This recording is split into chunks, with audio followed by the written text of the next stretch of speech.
आपकी जो धान की फसल है ना वो लाल पड़ जाएगी। यदि आपने ओवर डोज कर दिया तो वो ग्रोथ करेगी नहीं, पीली पड़ के लाल पड़ जाएगी और आप कहोगे कि हमारे क्या हो गया। किसान भाइयों नमस्कार। धान की सीधी बिजाई के बारे में हमने आपको शुरू में बता दिया था, लेकिन उसके बाद भी किसान भाइयों के लगातार कमेंट आ रहे हैं कि सर जी हम धान की नर्सरी तैयार कर चुके हैं और अब हम धान की रोपाई करने वाले हैं। तो आपको सबसे पहले ये पता होना चाहिए कि धान रोपाई के समय हमें कौन कौन सा खाद यूज में लेना चाहिए, क्योंकि धान रोपाई के समय अगर आपने खाद डालने में चूक कर दी तो आपका पक्का धान आगे चल करके पीला पड़ेगा, उसमें फुटान कम होगी, ग्रोथ कम होगी और उससे आपको उत्पादन काफी कम मिलेगा। तो किसान भाई आज के वीडियो में आपको कंप्लीट जानकारी देने वाले हैं। अगर आप धान की रोपाई करने वाले हैं तो धान रोपाई के समय आपको कौन कौन सा खाद डालना चाहिए, क्या मात्रा रखनी चाहिए। अगर आप धान रोपाई के समय हाई डोज कर देते हैं, ज्यादा खाद डाल देते हैं तो आपकी फसल यकीनन पीली पड़ेगी, जल जाएगी और आपका उत्पादन काफी ज्यादा घट जाएगा। तो आज के वीडियो में हमारे साथ में मौजूद है एग्रीकल्चर एक्सपर्ट जो कंप्लीट जानकारी देने वाले, पूरी इंडिया में ट्रेवल करते हैं, किसानों को गाइड करते हैं और ये अपना अनुभव आपके साथ में साझा करने वाले हैं आज के वीडियो में। तो वीडियो में काफी अच्छी जानकारी आपको मिलने वाली है। वीडियो कंप्लीट देखें, वीडियो पसंद आए तो लाइक शेयर करें और जिन किसान भाइयों ने अभी तक हमारे चैनल को सब्सक्राइब नहीं किया चैनल को सब्सक्राइब कर लें। तो आइए किसान भाइयों आज का वीडियो शुरू करते हैं। राम राम किसान भाइयों, मैं बनवारी जी नाडला, मैं नाडला बाबा कृषि फार्म से बिलोंग करता हूँ जी। जब भी हम धान की रोपाई करते हैं हमारा धान पीला पड़ जाता है, बिल्कुल। रीजन क्या है, धान आगे चल के पीला क्यों पड़ जाता है? ये प्रश्न आपने बहुत अच्छा किया है कि किसान भाइयों ये सत्य है बात कि कोई भी फसल लगाओगे ना आप पौध रोपण विधि से तो वो पौध पीली पड़ेगी एक बार, ये स्वाभाविक है, ये हमारा प्रैक्टिकल भी है, हमने जांचा है परखा है इसको। वो एक बार पीली पड़ेगी, मगर पीली रह जाए वो एक समस्या है। यदि पीली रह जाती है और आगे ग्रोथ नहीं करती, उसमें कलर नहीं आता, वो समस्या है। बाकी आप पौध लगाओगे ना, खेत में रुपाई करोगे तो उसके कुछ दिन बाद तक वो पीली रहेगी, मगर वो उससे कोई समस्या नहीं है, रहेगी वो तो पड़ेगी एक बार, क्योंकि उसकी जड़ जमने में टाइम लगता है, उसको पोषक तत्व तो मिल रहा ही नहीं है, तो वो पीली पड़ेगी। जब उसकी जड़ जमेगी, दूसरी जड़ें जब शीर्ष जड़ें जब निकलेगी उसमें से, जब जाके वो अपनी मतलब पौधा अच्छा बनेगा, कलर लाएगा, पौधा ग्रीन होगा। और यदि वो पीलापन ही रह जाता है, लास्ट तक पीलापन उसमें ग्रोथ नहीं होती, तो वो समस्या एक आ जाती है। उसका क्या कारण सर, लास्ट तक पीलापन रहने का, ग्रोथ नहीं करने का? हाँ। उसका क्या कारण है? किसान भाइयों इसमें क्या है कि अपने को पोषक तत्व पहले ही जमीन के अंदर ट्रांसप्लांट करने हैं। कि जब अपन ट्रांसप्लांट करते हैं, पौधा रोपण करते हैं, पौध रोपाई करते हैं, तो उससे पहले 7 दिन पहले खेत में अपने उर्वरक पोषक तत्व जितने भी हैं वो मैंने क्वांटिटी बता दी पहले, और इसमें भी बता दूंगा कितने कितने पोषक तत्व क्या क्या देने हैं।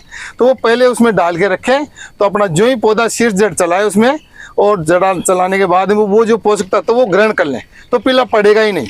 बिल्कुल सर जी। काफी किसान भाई ये बोलते हैं यार धान रोपाई से पहले खाद डालें कि बाद में डालें, कौन सा टाइम बेस्ट है? बिल्कुल बिल्कुल, कई किसान भाई कर लेते हैं कि पहले तो चौबाई कर लेते हैं, उसकी ट्रांसप्लांट कर लेते हैं और फिर बाद में उसमें पोषक तत्व डालते हैं। वो बिल्कुल तरीका गलत है। वो बाद में डालते हैं, वो बाद में डलता भी है, मगर वो तो दूसरी स्टेज पे जाके डलता है जी। फर्स्ट स्टेज में जो जमीन भूमि के अंदर जो डलना चाहिए वो पहले ही डलना चाहिए, 7 दिन पहले ही। ट्रांसप्लांट करने से 7 दिन पहले अपने जमीन को कंप्लीट करके पोषक तत्व देके कंप्लीट कर लो, उसके बाद में ही। और उसको कई किसान भाई तो जमीन को उपचारित भी कर लेते हैं, कीटनाशक से और फंगिसाइड से उपचारित भी कर लेते हैं। किसान भाइयों को उपचारित कर लेना चाहिए, अपनी जमीन को, भूमि को उपचारित कर लेना चाहिए, तो आगे जाके फंगस और कीटनाशक लगे ही नहीं उसमें, तो भूमि को उपचारित कर लेते हैं वो। मगर पोषक तत्व तो जैसे कोई किसान भाई नहीं भी करना चाहेगी, उसमें थोड़ा खर्चा बढ़ जाता है, नहीं भी करना चाहे, मगर पोषक तत्व तो आपको बहुत जरूरी है जी। पोषक तत्व तो बहुत जरूरी है, उसके बाद में ही ट्रांसप्लांट करें, नहीं तो आप ऐसे पहले कर दिए, उर्वरक नहीं डाले या पोषक तत्व आपने डाले ही नहीं, और ऐसे ट्रांसप्लांट करके अपन सोच लेते हैं कि साहब अपन तो बाद में दे देंगे, तो वो क्या पौधा लास्ट तक कमजोर रहता है। बिल्कुल।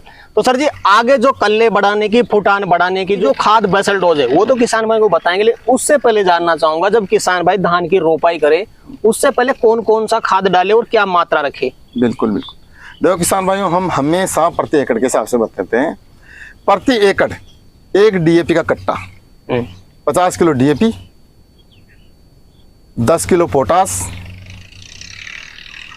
फिलहाल तो ये आप उसमें डाल के चलो कि उसके अंदर नाइट्रोजन भी आ जाती है और फास्फोरस भी आता है DAP के अंदर, और अपन पोटास दे ही रहे हैं तो वो पहले तो वो डाल दें। इसके अलावा और कोई जरूरत नहीं है, जैसे कि आप फंगिसाइड डालना चाहो तो डाल सकते हो, सल्फर भी डालना चाहो तो डाल सकते हो 2-3 किलो, मगर ऐसी कोई आवश्यकता नहीं है, क्योंकि चावल के अंदर भी सल्फर डलती है, मगर इतनी आवश्यकता नहीं होती है। मगर फिर भी आप डाल के चलो तो पूरे पोषक तत्व हो जाएंगे, जैसे 2-3 पोषक तत्व तो हो ही जाएंगे, तो ये आप करके डाल दो। पौधा ट्रांसप्लांट करो आप। हो ही नहीं सकता कि आपकी फसल पीली पड़ जाए। ये खाद सर जी छिड़काव विधि से डालना पड़ेगा? नहीं, सीडरिंग विधि से भी आप डाल सकते हैं, छिड़काव विधि से भी डाल सकते हैं। फिर उसके ऊपर जैसे ये सब सूखी मिट्टी में डलेगा। जब मिट्टी सूखी रहती है उसके, जब भी तो हम कह रहे हैं कि 7 दिन पहले उसको कंप्लीट कर लो, फिर तो अपन पानी चलाएंगे उसमें। तो ये 7 दिन पहले भूमि के अंदर मिला दो और फिर उसमें ट्रांसप्लांट कर लो, फिर पानी चलेगा ही चलेगा। तो ये पहले ही डालना है, धान रोपाई से पहले। धान रोपाई से पहले। सर जी ये खाद डालने के बाद में जैसे किसान भाई धान की रोपाई कर देता है, उसके बाद में किसान भाई जैसे 15-20 दिन तो देखना पड़ेगा कि धान कितनी ग्रोथ कर रही है, अभी भी पीली है कि नहीं है। अगर फिर भी किसान भाई को लगे यार धान की फसल अभी भी अपनी पीली है, ग्रोथ कम कर रही है, फिर क्या कर सकता है?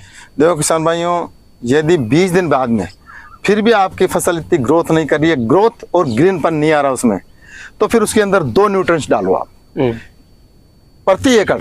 35 किलो, 30 से 35 किलो तो आप ले नत्रजन और 5 किलो ले आप जिंक। इसको आपस में मिलाओ। मिलाने के बाद में उसमें आप भुरकाव करो। भुरकाव करने के बाद में आप उसमें पानी चलाओ और पानी चलाने के बाद में 10 दिन बाद में देखना आपकी फसल पीली और ग्रोथ, पीलापन हटेगा और ग्रोथ करना और ग्रीनपन आएगा, उसमें ग्रोथ करना चालू हो जाएगा। ये 100% होगा या कोई माए का लाल चैलेंज नहीं कर सकता इसको। मगर कब करना आपको, जब आपकी जो तना है वो मजबूत होना चाहिए। आप पहले उसको दे दो, उसको जड़ शीर्ष जड़ पकड़े ही नहीं, वो जड़ पकड़े ही नहीं, आप पहले ही दे दिए ना तो आपकी फसल खत्म भी हो जाएगी जल के।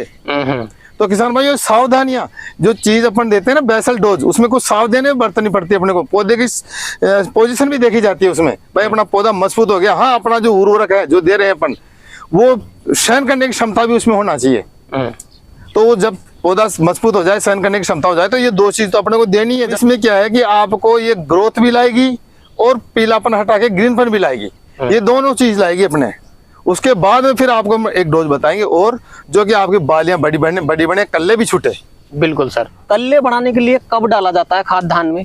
देखो किसान भाइयों 40 से 50 दिन के बीच में जब अपने कल्ले छूटने स्टार्ट हो जाते हैं लगभग जी, तो जब कल्ले छूटना स्टार्ट हो उसी स्थिति में, जैसे फुटान चालू हो गई अपनी साइडों में से, उसी स्थिति में अपने को फिर एक बार डीएपी का प्रयोग करना है और पोटास का प्रयोग करना, उसमें पोटास और डीएपी वापिस, और उसमें कुछ यूरिया भी मिलाना। अपने को थोड़ा बहुत मिला लिया तो ठीक है, नहीं तो हमने पहले दे दिया ना अच्छा, तो यूरिया की कोई जरूरत नहीं है, नत्रजन यूरिया की जरूरत नहीं है, क्योंकि अपना यूरिया एक ही काम करता है, ग्रीनपन लाता है और ग्रोथ लाता है। तो आपकी फसल ग्रोथ हो चुकी तो आपको नत्रजन का प्रयोग करना ही नहीं है लास्ट तक।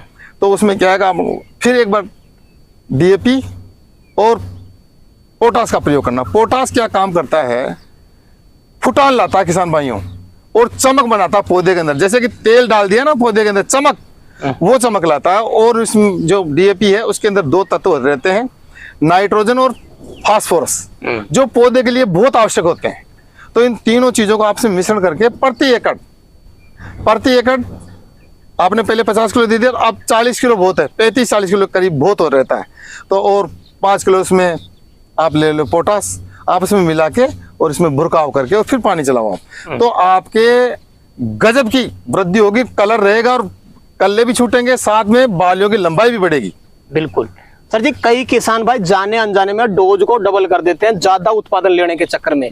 ज्यादा हाई डोज करने से क्या नुकसान उठाना पड़ सकता है? देखो किसान भाइयों, मेरा तो मानना यह है, जहां तक मैंने सीखा है और देखा भी है, प्रैक्टिकल भी हमने देखे हैं, कम एक बार चल जाएगा आपका, ज़्यादा नहीं चलेगा। कारण उसका यह है कि ज़्यादा करने से क्या है कि आपकी जो फसल है ना वो जलने के चांस रहते हैं, और वो फसल क्या पीली वापस पड़ जाएगी वो, और लाल हो जाएगी आपकी धान की फसल। आपकी जो धान की फसल है ना वो लाल पड़ जाएगी। यदि आपने और डोज कर दिया तो वो ग्रोथ करेगी नहीं, पीली पड़ के लाल पड़ जाएगी और आप कहोगे कि हमारे क्या हो गया। तो किसान भाइयों, धान के अंदर क्या है कि थोड़ा सा ध्यान रखना पड़ता है, और फसलें तो थोड़ी कुछ सहन कर लेती है, मगर इसमें क्या है कि पीला पड़ के लाल पड़ जाएगी। कई किसान भाइयों को ऐसा हो भी गया जो हाई डोज कर देते हैं, उनका हो गया। तो हम जो मात्रा बताते हैं ना उससे ज्यादा नहीं, हम ही हाई डोज बता के चलते हैं कि किसान भाइयों को अच्छी पैदावार मिले, उत्पादन अच्छा हो। तो हम ही लास्ट स्टेज की बात जो हम बता रहे हैं उससे थोड़ा कम ही दे के चला करो आप, क्योंकि हम भी ये बताते हैं कि किसान भाई को अच्छा उत्पादन दे। हमारे बताने के अलावा भी आप उसमें मात्रा बढ़ा दी ना तो आप स्वाभाविक आप घाटा खाओगे। बिल्कुल सर। तो सर जी, वीडियो के अंत में कोई विशेष टिप्स आप किसान भाइयों को धान की फसल के बारे में देना चाहें तो दे सकते हैं। तो किसान भाइयों, जो हमने डोजे बताई है, जो हमने मात्रा बताई है, उसका विशेष ध्यान रखें और आगे आपको क्या देना है, स्प्रे भी बताएंगे हम आपको क्या देना है, कौन सा स्प्रे देना। हम समय समय पे आप से जुड़े रहेंगे। और हमारा मकसद किसान भाइयों वीडियो बनाने का ही नहीं है कि साहब हमारा वीडियो बनाने, हमारा कोई मकसद नहीं है वीडियो बनाने का। हमारा मकसद है किसान भाइयों को आंतरिक जानकारी देना, मतलब खुद अपने आप में सक्षम हो कि मैं फसल को देखते ही इसमें कौन सी बीमारी लग गई, कौन सा खाद देना है, वो फसल को देखते ही, क्योंकि मैं क्लियर कारणबद्ध बताता हूँ, हमेशा कारण सहित बताता हूँ कि आपकी फसल पीली पड़ गई तो अभी मैंने बताया ना कि 2 चीज देनी है आपने को, यूरिया और जिंक। ये 2 चीज यही काम करती है, बढ़वार करती है और ग्रीनपन लाती है। तो आप हमेशा कारण सहित बताता हूँ मैं। तो किसान भाइयों हम आपसे जुड़े रहेंगे हमेशा, और जो भी समस्या है हम वीडियो के माध्यम से आपको बताते रहेंगे। जो भी हमारे कमेंट्स करते हैं हम कमेंट्स को पढ़ते हैं और उसके आधार पे हम वीडियो बनाते हैं। और वीडियो बनाने का मकसद बस आपको बता ही दिया, हमारा एक ही कि हमारे किसान हमेशा मजबूत बने, पैसे वाले बने और निर्भर बने। जय जवान, जय किसान, जय हिंदुस्तान जी और जय श्री राम। तो सर जी आज आपने किसान भाइयों के लिए समय निकाला और अपना अनुभव आपने किसान भाइयों तक शेयर किया, उसके लिए आपका बहुत बहुत धन्यवाद। धन्यवाद किसान भाइयों। तो किसान भाइयों जानकारी कैसी लगी हमें कमेंट करके जरूर बताएं। वीडियो पसंद आए तो वीडियो को लाइक करें, बाकी किसान भाई तक वीडियो को शेयर जरूर करें, और जिन किसान भाइयों ने अभी तक हमारे चैनल को सब्सक्राइब नहीं किया चैनल को सब्सक्राइब कर लें। तो किसान भाई आज के लिए इतना ही, मिलते हैं नए वीडियो में, तब तक के लिए जय जवान जय किसान।